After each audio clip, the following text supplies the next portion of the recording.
16. Vamos a ver Lucas capítulo 16, versículo 11. Lucas 16, 11. Vamos a estar hablando acerca del requisito indispensable para servir a Dios. Ahí en Lucas 16, 11. Muy bien, dice así el versículo. Después de leerlo me gustaría orar y luego iniciar con la meditación. Dice así: pues si en las riquezas injustas no fuisteis fieles, ¿quién os confiará lo verdadero? Vamos a orar. Gracias, Señor, te damos por este día. Gracias por la bendición de estar en tu casa de oración, Señor. Te pido, Señor, que nos guíes con tu Santo Espíritu, que nos alimentes de tu palabra, Señor, que nos traigas el día de hoy el alimento espiritual. En el nombre del Señor Jesucristo, amén. ¿Pueden cerrar la puerta y la ventana, por favor? Si quieres, apágala ahorita.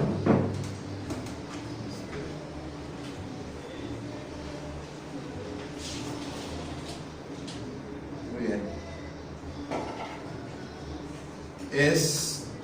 Hermanos, es increíble toda la riqueza o la cantidad de bienes materiales, riquezas que rondan por el mundo. El mundo está lleno de riquezas, metales preciosos, petróleo, propiedades, cosas que ha construido el hombre, además de la riqueza natural de la tierra. La misma tierra da fruto, eso también es riqueza. Fluye la economía en todo el mundo, y gracias a eso pues muchos tenemos un trabajo, tenemos que comer. Pero también a la vez es increíble toda la injusticia que tiene que pasar para que un sueldo pueda llegar a nuestras manos. Hay injusticias en los trabajos, ¿verdad? Injusticia laboral. Hay muchas faltas hacia la ley, hacia la Constitución, de parte de las empresas, ¿verdad? Que no se pagan los impuestos como deben ser. Eso también es robar, ¿verdad? Se le roba al gobierno lo que es del gobierno.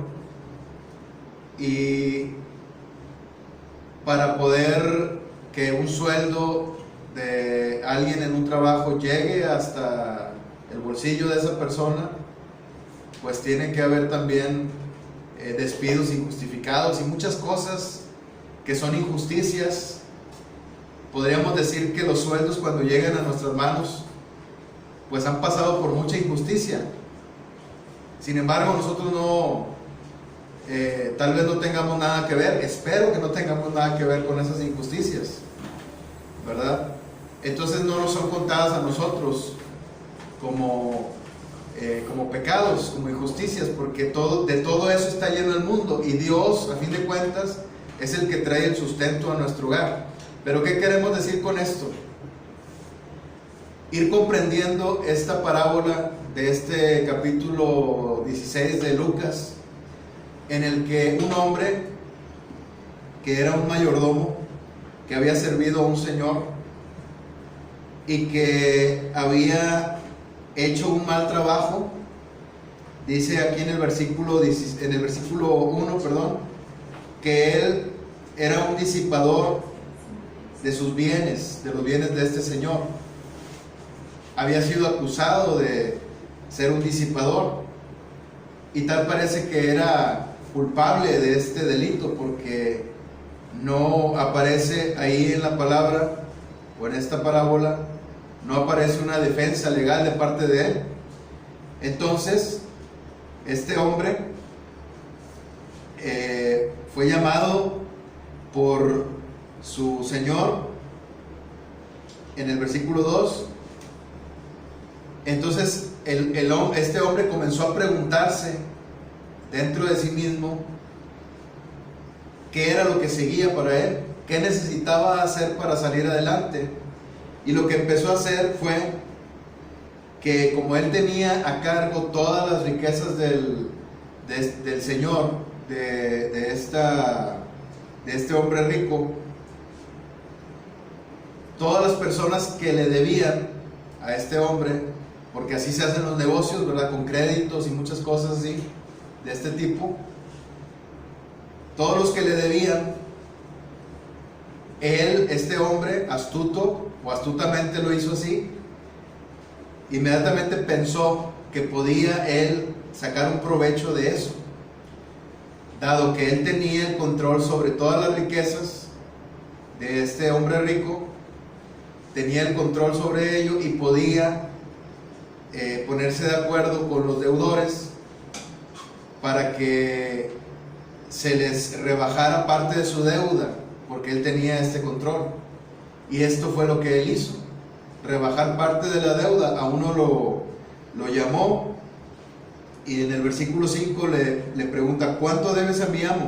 Él dijo: 100 barriles, versículo 6, 100 barriles de aceite. Y le dijo: toma tu cuenta, siéntate pronto y escribe 50. O sea, estaba dándole el 50% de descuento, ¿verdad? de su deuda. Una gran oferta que no podía rechazar. Y era una oferta porque, a fin de cuentas, nadie da salto sin guarache, ¿verdad? Él tenía un plan con eso, quería sacar provecho. En el momento que él estaba rebajándole ese 50%, este hombre esperaba que ese empresario pudiera alojarlo en su casa, ¿verdad? Darle sus bienes, al menos hasta que pudiera él mejorar su situación, dado que no iba a tener trabajo. Era una persona que tal vez no estaba acostumbrado al trabajo físico, porque él lo corrobora en el versículo 3, dice: cavar no puedo. O sea, no estaba él dispuesto a hacer ningún trabajo físico. Dice: no puedo mendigar, me da vergüenza. No iba a atreverse a mendigar cuando sí se atrevió. Dice un comentarista, Matthew Henry, me gusta mucho este comentario bíblico, este gran siervo de Dios, que dice que no tuvo vergüenza para robar, ¿verdad? O para disipar los bienes de su amo, pero sí le dio vergüenza mendigar, ¿verdad? Una gran ironía e hipocresía. Y vemos aquí que este hombre había sido astuto, y luego cuando el hombre rico se da cuenta de lo que estaba haciendo, dice el versículo 8 que alabó al mayordomo por haber hecho sagazmente. Y el Señor Jesús dice: porque los hijos de este siglo son más sagaces en el trato con sus semejantes que los hijos de luz. Y aquí viene ya, después de la parábola, viene el comentario del Señor Jesucristo, viene la enseñanza, la aplicación. Ganad amigos, dijo el Señor en el versículo 9, por medio de las riquezas injustas, para que cuando éstas falten, os reciban en las moradas eternas. El que es fiel en lo muy poco, también en lo más es fiel. Y el que en lo muy poco es injusto, también en lo más es injusto. Pues si en las riquezas injustas, y este es nuestro versículo, si en las riquezas injustas no fuisteis fieles, ¿quién os confiará lo verdadero? ¿Ya bajó la música, Ulises, no sabes? Sí, si quieres abre la puerta para que circule un poquito el aire, por favor. Gracias. ¿Quién os confiará lo verdadero? Entonces, en este versículo, hermanos, vamos a meditar, ya habiendo visto la parábola en la que el Señor Jesucristo trata estos asuntos. Este asunto indispensable para el servicio a Dios, que es la fidelidad. El Señor lo introduce con esta parábola. Menciona también el Señor, abre la ventana también. Menciona también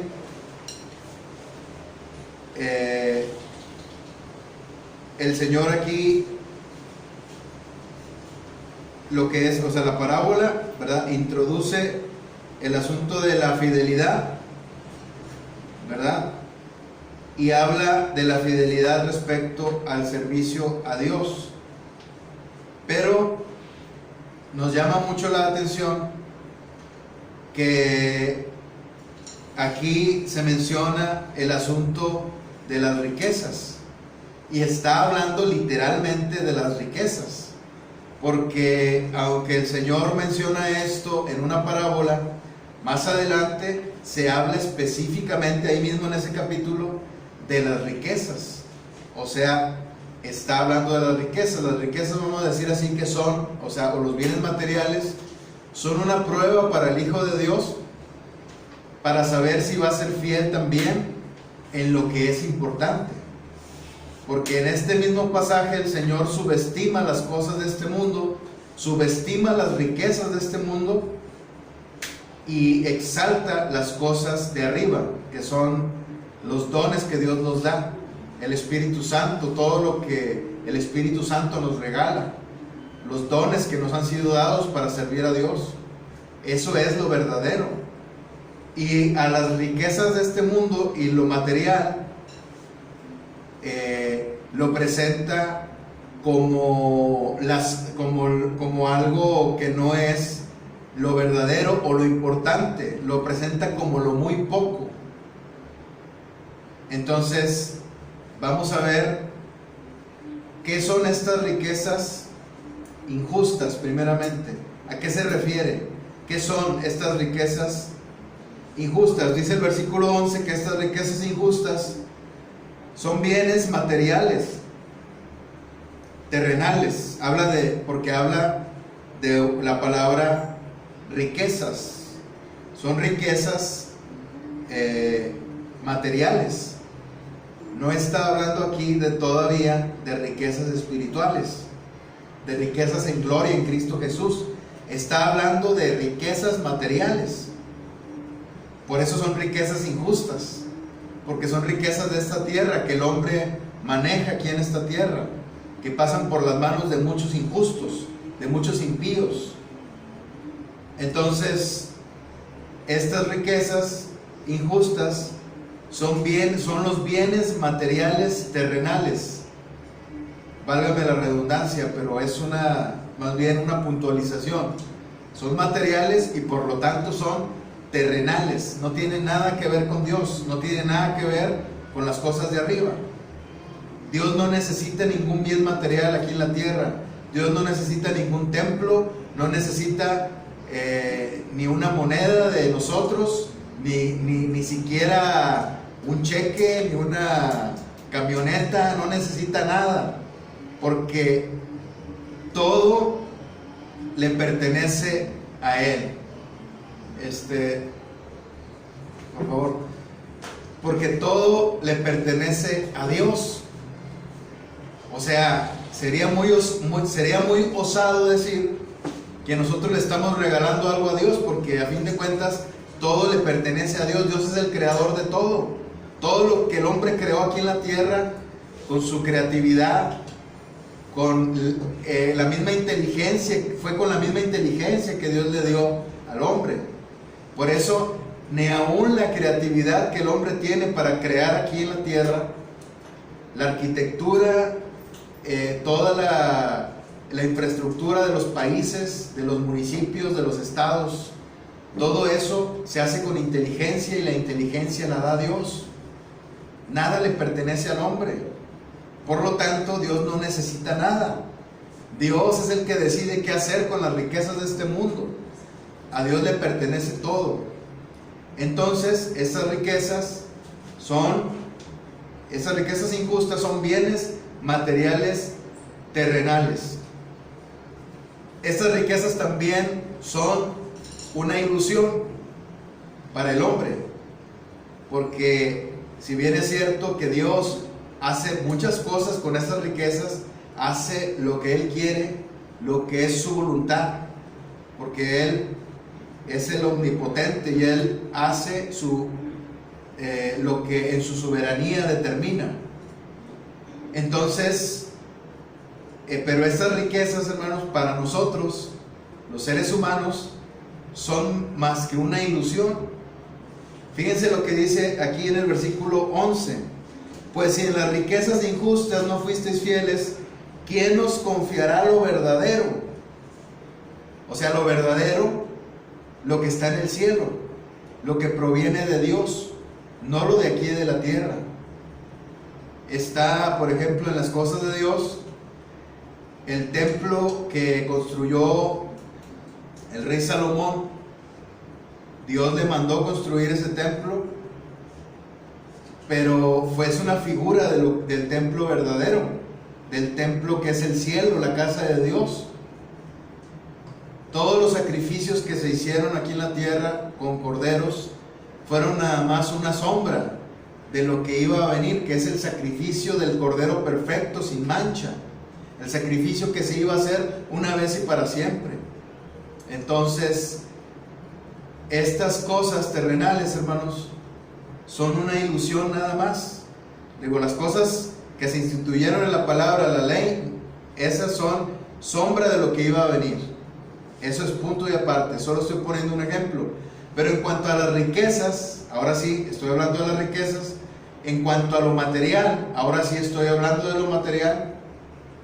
Es más que una ilusión, porque habla aquí este versículo 11 de lo verdadero.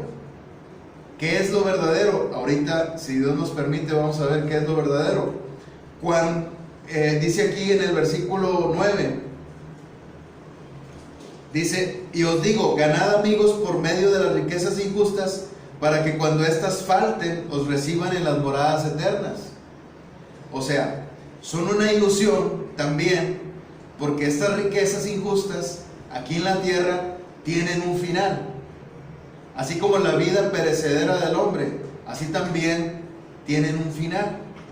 Esas riquezas van a faltar cuando el hombre muera, porque el hombre ya no va a poder poseerlas. El hombre muere y el hombre pierde todo. Como bien dicen, nadie se lleva nada a la tumba.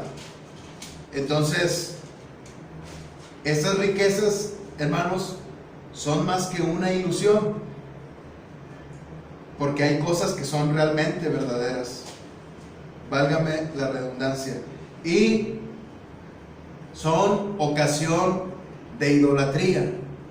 No significa que quien las posea sea necesariamente un idólatra, pero son ocasión de idolatría. Ahí en el versículo 13 dice: ningún siervo puede servir a dos señores, porque o aborrecerá al uno y amará al otro, o estimará al uno y menospreciará al otro. No podéis servir a Dios y a las riquezas.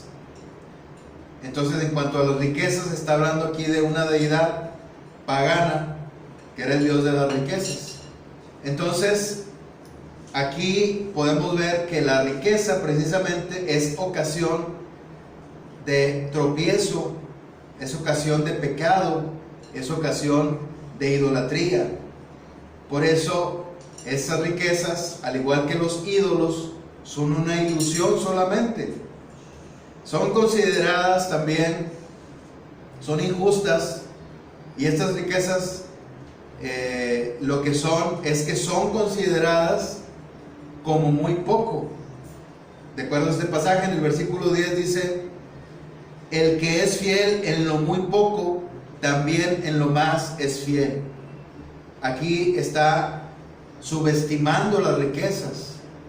Se subestiman como las riquezas que son. Se subestiman porque no se comparan en nada con las riquezas en gloria en Cristo Jesús, con las riquezas que vamos nosotros a disfrutar con Él. las riquezas de su presencia, de estar hablando con Él, de estar escuchando su palabra por toda la eternidad, de estar alabándolo, diciéndole santo, santo, santo, como aquellos ángeles le alababan en Isaías capítulo 6. Esas son verdaderas riquezas en gloria. Pero las riquezas de este mundo, hermanos, son consideradas como algo muy poco, como lo muy poco. Son menospreciadas en el reino de Dios. No significan nada en el reino de Dios. Sin embargo, hermanos, eso nos debe quedar claro. Sin embargo, estas riquezas, Dios las usa como una prueba para nosotros, para saber si somos fieles o si vamos a ser fieles en lo que Él nos va a entregar. O sea, en lo verdadero, o en lo que ya recibimos, en los dones que ya nos ha dado el Espíritu Santo. Pero nosotros vamos a demostrar en esas riquezas injustas, en los bienes materiales, sean muchos o sean pocos los que tengamos, vamos a demostrar si vamos a ser fieles en nuestro servicio a Dios. Ese es un requisito indispensable en el servicio a Dios, la fidelidad. Por eso Dios primeramente te hace una prueba y te hace un examen para saber si eres apto para servir a Dios en lo mucho, para servir a Dios en lo grande que son los dones de Dios.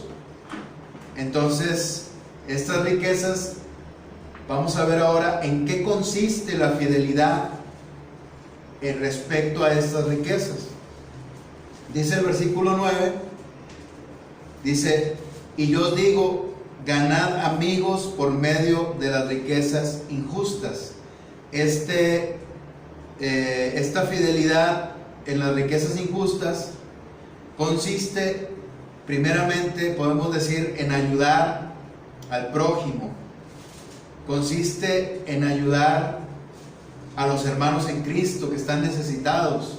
Consiste en ayudar al pobre, al huérfano, a la viuda, que lo es verdaderamente, a todo aquel que necesita, a quien le podemos compartir. Tengamos mucho o tengamos poco, podemos compartir. Recordemos aquella viuda que dio 2 blancas, que era la moneda más pequeña que podía haber, y era todo lo que tenía según el testimonio que dio el Señor Jesucristo.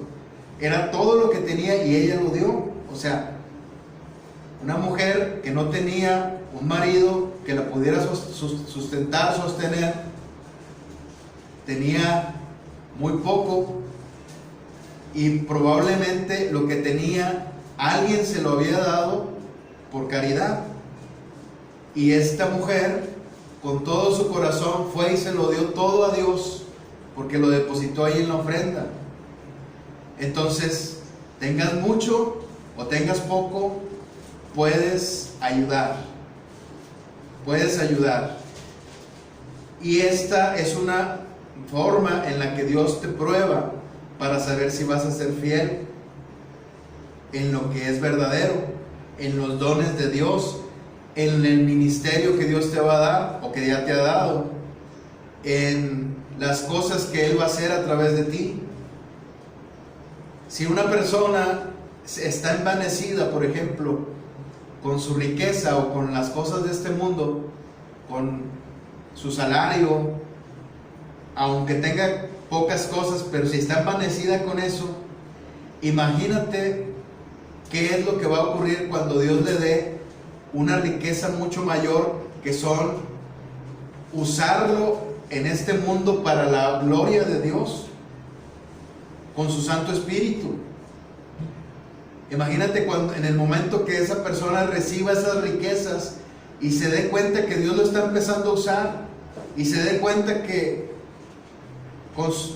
orando al Señor, Dios le concede grandes cosas para la obra de Dios.